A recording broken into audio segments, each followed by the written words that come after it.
नमस्ते दोस्तों। तो आज हम सुनाएंगे बहुत ही अच्छी कहानी जो कि 7 भाई और एक बहन की कहानी है कि अपने 7 भाई ने अपने एकलौती बहन को मांस बनाकर खाया। अपनी ही सगी बहन को खा लिया मांस बना के। बहुत ही अच्छी कहानियाँ सुन के ना आपको आँख से आंसू आ जाएगा। तो चलिए वीडियो को शुरू करते हैं। और एक रिक्वेस्ट है दोस्तों कि अगर चैनल पे नए हैं तो चैनल को सब्सक्राइब कर दीजिएगा और वीडियो को लाइक शेयर ज़रूर कीजिए। कमेंट करके बताइएगा अपना अनुभव कि कैसा लगा। और फेसबुक पे है तो फॉलो कर लीजिएगा। तो चलिए हम वीडियो को शुरू करते हैं। एक राजा के 7 बेटे और एक बेटी थी जो खुशी खुशी अपना जीवन बिता रहे थे।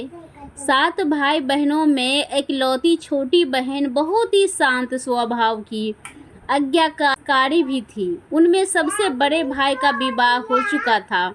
7 भाइयों में सबसे छोटा भाई एक आंख से अंधा था।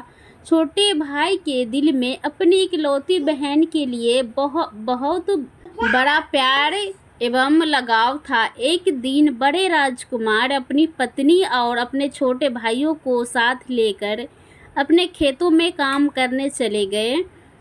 लेकिन उस जमाने में खेती बाड़ी आपसी सहयोग से ही हुआ करते थे। सभी लोग खेतों में काम करने जाने से पहले अपनी छोटी बहन को खाना बनाने का आदेश देकर घर से निकलते हैं। 7 राजकुमार की बहन अकेले घर पर खुशी खुशी सबके लिए खाना बनाने के लिए जंगल में सरौटी साग को तोड़कर लाती है और बड़े प्यार से सरौटी साग की सब्जी बनाने से पहले बैठी सब्जी फल आदि काटने का औजार से साग को काटने लगती है। इसी दौरान वह अपनी उंगली भी काट बैठती है और रक्त की एक तेज धार निकलने लगती है जिससे उसका पूरा हाथ खून खून हो जाता है। तब राजकुमारी सोचने लगती है कि क्या करूं? अगर घर के दीवार में खून को पोंछूंगी तो भैया लोग देख लेंगे और चिंता करेंगे, और यदि अपने कपड़े में पोंछूंगी तो भाभी खून लगा कपड़ा देखकर माहवारी समझ लेगी, खाना नहीं खाएगी। राजकुमारी इस डर से सब्जी पकाने वाले छाता साग में सारा खून को पोंछकर खून को बहने से रोकती है। फिर इसी खून लगे साग को सब्जी बनाती है। जब उसके सारे भाई और भाभी अपने खेतों से लौटते हैं तो उसकी छोटी बहन हमेशा की तरह सभी के लिए साफ थाली में खाना और मिट्टी के लोटे में पीने के लिए पानी देती है और सभी एक साथ खाना खाते हैं और पके हुए साग को खाकर खाने की जमकर तारीफ करते हैं। और वो सब अपनी बहन से पूछते हैं कि बहन, तुम्हारे द्वारा बनाया हुआ यह साग बहुत बार खाए हैं, परंतु आज की बनी सब्जी व स्वादिष्ट बहुत ही अद्भुत लगा। बताओ ना कैसे और क्या क्या मिलाकर इतना स्वादिष्ट सब्जी बनाई हो। पहले तो राजकुमारी डर से सहम गई कि कहीं भाइयों को पता न चल जाए कि मेरे हाथ की उंगली कट गई है। फिर वह थोड़ा सोचकर बोलती है कि कुछ नहीं भैया, जैसा हमेशा की तरह सब्जी पकाती हूँ वैसे ही तो बनाई हूँ। राजकुमारी अगले दिन 7 भाइयों के अनुरोध पर फिर से एक बार वही छाता साग की सब्जी बनाती है, परंतु भाइयों को पिछले दिन के जैसा स्वाद नहीं मिलता है। फिर ऐसा ही अनुरोध 3-4 बार हुआ, लेकिन खून लगे साग का स्वाद उनके मन में मस्तिष्क के उतर ही नहीं रहा था। असलियत जानने की जिज्ञासावश 7 भाई और भाभी ने उससे उस दिन के खाना बनाने का तरीका जानने का जिद करने लगते हैं। मजबूरन राजकुमारी को सारी घटना बतानी पड़ती है। सच्चाई मालूम होने पर 5वां भाई, जो बहुत ही लालची किस्म का था, उसने बाकी भाइयों से कहा कि बहन का खून इतना स्वादिष्ट लगा तो इसका मांस कितना स्वादिष्ट होगा। यह बोलकर सभी भाइयों के बीच चर्चा करने लगता है। सबसे छोटे भाई को छोड़कर बाकी भाइयों ने राजकुमारी को मारकर उसका मांस खाने को राजी हो गए थे। मांस खाने की सोचकर उन सभी के मुंह से लार टपकने लगता है। भाइयों के मन में स्वादिष्ट खाना खाने के लिए वो कितना लालची बन गए थे, इसका आभास राजकुमारी को हो गया कि किस प्रकार उसके भाई उनकी मांस खाने की लालचा रखते हैं। एक दिन सातों भाई शिकार खेलने के बहाने राजकुमारी को लेकर घने जंगल में लेकर जाते हैं, जहां पूर्व से निर्मित 4 कैद के वृक्षों पर बने मचान के नीचे पहुंचते हैं, जिस पर अपनी बहन को यह झूठ बोलकर चढ़ने के लिए बोलते हैं कि इस मचान पर जंगली जानवर तुम पर हमला नहीं कर सकेंगे। इस प्रकार सातों भाई अपनी बहन को मचान पर बैठाकर अपना अपना धनुष लेकर शिकार करने का ढोंग करके चले जाते हैं। तब राजकुमारी को पूरा आभास हो चुका था कि आज उसका आखिरी दिन है, लेकिन वह चाहती थी कि उसके भाइयों की इच्छा पूर्ण हो, इसलिए भी वह मचान में जाकर बैठ जाती है। केंद के वृक्ष के साथ में बांस का बुंदा। फिर से सभी भाई कैद के वृक्ष पर बने मचान से कुछ दूरी पर स्थित टोंगरी छोटा पहाड़ पर अपने अपने धनुष बाण के साथ पहुंचते हैं और एक चट्टान पर बारी बारी से अपने बाणों को तेज धार प्रदान करते हैं। टोंगरी के ऊपर सबसे पहले बड़ा भाई अपने तीर को चट्टान में धार करता है और अपनी बहन पर धनुष से निशान लगाकर तीर छोड़ता है। तभी राजकुमारी पूरी बातें को समझ जाती है कि भाइयों का क्या इरादा है और अपनी मातृभाषा में गीत को गाने लगती है। बिधु बिधु दाता छाती ताइक ताइक, अर्थात जान से मारने ही है दादा साहब तो तीर को सीधे में छाती में वार करो, इधर उधर तीर क्यों चला रहे हो। फिर सभी भाई बारी बारी से अपने तीर के धार को तेज करते हैं और राजकुमारी पर निशान लगाकर तीरों को छोड़ते हैं। 6 भाइयों का निशाना खाली जाता है और 7वां भाई को सबसे छोटा था वह तीर चलाने से इनकार कर देता है, क्योंकि उसे अपनी छोटी बहन से बहुत लगाव था और धनुष बाण चलाने में सातों राजकुमार में सबसे निपुण था। चट्टान में धार किए गए तीरों के निशान राजकुमारी जानती थी कि उनके 7 भाइयों में सबसे छोटा भाई दादा बाकियों की तरह लालची नहीं है। 6 भाई छोटे भाई पर पूरा दबाव डालते हुए आदेश देते हैं कि अगर वह तीर नहीं चलाएगा तो बहन की तरह उसे भी मार देंगे। फिर छोटा राजकुमार उदास मन के साथ तीर को थोड़ा ही धार कर दूसरी दिशा में तीर को छोड़ने की कोशिश करता है और तीर को धीरे धीरे छोड़ता है। राजकुमारी इस बार की तरह इस बार भी वही गीत गाती है, बिधु बिधु दाता छाती ताइक ताइक। इतने में छोटे भाई का तीर सीधे राजकुमारी के सीने को भेद देता है और राजकुमारी की आत्मा शरीर से अलग हो जाती है और उसकी आत्मा उसी स्थान पर भटकने लगती है। तभी वह देखती है कि उसके शरीर का मांस खाने के लिए उसके भाई कैसे लालच करते हैं और सबसे छोटे राजकुमार को जबरदस्ती मार पीट कर उसके शरीर को काटने का आदेश देते हैं। बहन के मांस को पकाने के लिए बहुत सारी सूखी लकड़ी लाने के लिए छोटे राजकुमार को जंगल भेजा जाता है। छोटा भाई जंगल में खोज खोज कर ढेर सारा लकड़ी जमा करता है और सोचता है कि कैसे इतना सारा लकड़ी को ले जाऊंगा। दादा तो रस्सी दिए हैं, वो भी 7 टुकड़ों में दिए हैं। उन्हें जोड़ने पर भी यह रस्सी इतना लकड़ी को नहीं बांध पाएगा। देर होने के डर से राजकुमार उदास होकर रोने लगता है और उसके आंखों से आंसू धरती में गिरने लगता है। वह अपनी बहन को याद करके रो ही रहा होता है। तभी एक नाग देवता वहां आते हैं और पूछते हैं कि क्यों रो रहे हो।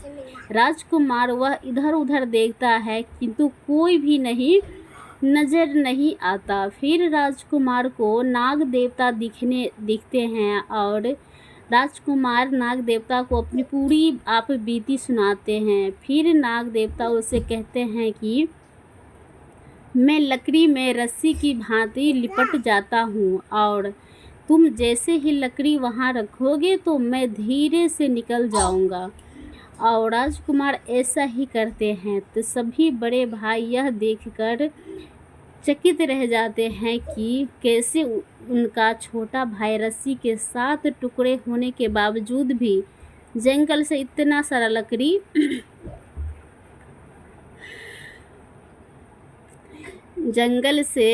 सारा लकड़ी लेकर आता है। तत्पश्चात वो लोग अपने छोटे भाई को पानी लाने के लिए एक घड़ा में 7 छेद कर भेज देते हैं। छोटा राजकुमार पानी लाने के लिए एक डांडी छोटा कुआं में जाता है और घड़े में पानी भरता है, परंतु उसमें छेद होने के कारण सारा पानी गिर जाता है और राजकुमार वहीं बैठकर सोच कर रोने लगता है कि बिना पानी के वापस जाऊंगा तो बड़े भैया लोग मारपीट करेंगे। यह सारी घटना को दांडी के मेढक केकरा और मछली सुन व देख रहे थे और वो तीनों राजकुमार को रोता देख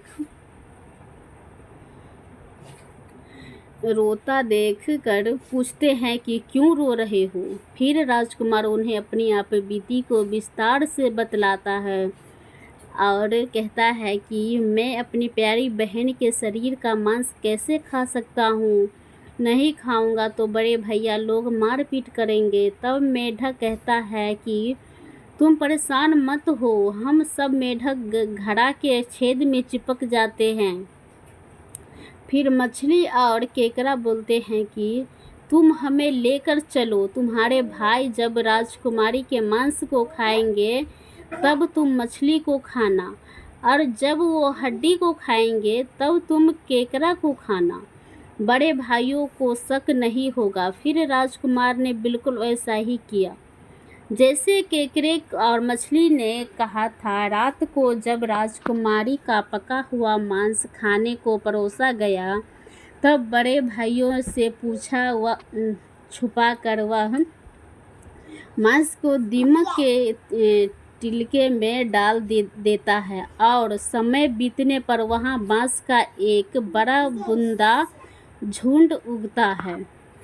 इस घटना के वर्षों बाद एक भीख मांगने वाला जोगी उसी बसौदा के पास से गुजर रहा था और वह सुंदर सुंदर बांस के बुंदा को देखकर सोचता है कि अगर इतने सुंदर बांस के केंद्रा वाद्य यंत्र बनाया जाए तो कितना सुरीला धुन निकलेगा।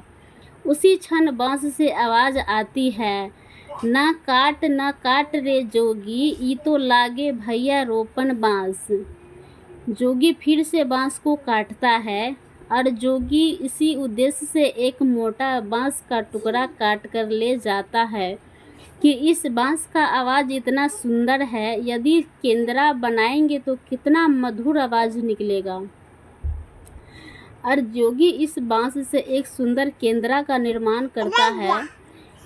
इस केंद्रा से इतनी मधुर ध्वनि निकलती है कि जोगी जहाँ जहाँ भी जाता इसे बजाता है इसके ध्वनि से लोग मंत्रमुग्ध हो जाता है। एक दिन जोगी घूमते घूमते बड़े राजकुमार के घर पहुंचता है और अधिक धन के लालच में जोगी जोर जोर से केंद्रा बजाना शुरू करता है, परंतु इस बार केंद्रा का मीठा सुरीला स्वर कर्कश में हो जाता है और तब भी जोगी कुछ नया धुन बजाने की कोशिश करता है। बार बार एक ही धुन निकलता है, ना बजा रे ना बजा केंद्रा, ई तो लागे हमारे दुश्मन का घर। बार बार यही धुन निकलने पर बड़ा राजकुमार मार पीट कर जोगी को अपने घर से भगा देता है। ऐसे ही घूमते घूमते जोगी हर भाइयों के घर जाता है, लेकिन हर बार की भांति वही धुन बजा नर बजा केंद्रा, ये तो मेरे दुश्मन का घर बजाता है। यह धुन सुन सारे भाई जोगी को डांट डपट कर भगा देते हैं। सबसे अंत में जोगी छोटे राजकुमार के घर पहुंचता है और छोटे भाई के घर के आंगन में प्रवेश करते ही केंद्रा खुद ही बजने लगता है। जोर जोर जोर से बजाओ केंद्रा, ये तो मेरे छोटे भैया के घर। बड़ा ही मधुर मीठे स्वर का धुन सुनकर छोटा भैया राजकुमार चंद्राकर मोहित हो जाता है और यह धुन सुनकर छोटे राजकुमार से रहा नहीं गया और जोगी से केंद्रा की मुँह मांगी सोने की मोहरें देकर उसे खरीद लेता है तथा जोगी को अच्छे से मेहमान नवाजी कर अच्छे से विदा कर दिया जाता है। धीरे धीरे समय बीतता है और छोटे राजकुमार अपने काम से कुछ दिनों के लिए बाहर जाते हैं। जब वह वापस लौटता है तो देखता है कि उसका कमरा बहुत सुंदर ढंग से सजा हुआ है और घर के सारे बर्तन अच्छे तरीके से रखे हुए हैं। तब छोटा राजकुमार सोचता है कि हमेशा मेरे कमरे की साफ सफाई घर के नौकर करते हैं, लेकिन कभी भी इतना सुंदर सजाया नहीं गया है। फिर राजकुमार अपने नौकरों से पूछताछ करते हैं कि मेरे कमरे को इतना सुंदर किसने सजाया है। नौकरों के मना करने पर राजकुमार सोचते हैं शायद कोई भाभी आई होगी और मेरे कमरे को सजाकर गई होगी। जब भी राजकुमार घर से बाहर काम के लिए जाते, यही घटना हर बार देखने को मिलती और लगातार होने के कारण राजकुमार के मन में जानने की जिज्ञासा उमड़ने लगी कि आखिर में मेरे घर को इतने सुंदर ढंग से कौन सजावट करता है। वह अपने भाइयों तथा भाभियों से भी पूछताछ करते हैं और वो लोग भी सजावट करने की बात से साफ मना कर देते हैं। एक दिन राजकुमार सच्चाई पता लगाने के लिए किसी काम का बहाना कर बाहर जा रहे हैं। बोलकर निकलते हैं और छुपकर पुनः वापस आकर अपने कमरे में रखे खजूर के गोल मोड़े हुआ चटाई के अंदर छुप जाते हैं। कुछ समय इंतजार के बाद राजकुमार देखते हैं कि एक खूबसूरत सी लड़की केंद्रा से निकलकर कमरे के अंदर आती है और सारे कमरे की साफ सफाई कर वापस उसी केंद्रा में समा जाती है। यह देखकर राजकुमार की आंखें खुली की खुली रह जाती है, क्योंकि उस लड़की की शक्ल राजकुमार की छोटी बहन की जैसी ही होती है। राजकुमार अगले दिन फिर से एक बार उसी प्रकार छुप जाते हैं और जैसे ही वह सुंदर लड़की पूरे कमरे की साफ सफाई का काम खत्म कर वापस केंद्रा में जाने वाली होती है, तब छोटे राजकुमार उस लड़की का हाथ पकड़ लेते हैं और तुरंत केंद्रा को जला देते हैं, जिसके बाद वह लड़की हमेशा के लिए मानव रूप में परिवर्तित हो जाती है और दोनों भाई बहन खुशी खुशी अपना जीवन जीते हैं।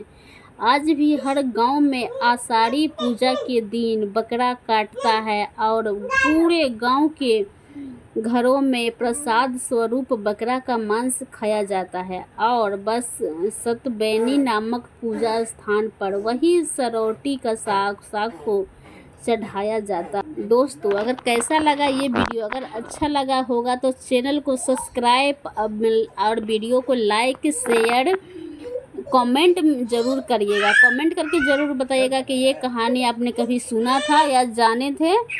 तो कमेंट में अपना अनुभव ज़रूर से शेयर कीजिएगा। और मिलते हैं एक अच्छे नए वीडियो के साथ। तब तक के लिए धन्यवाद।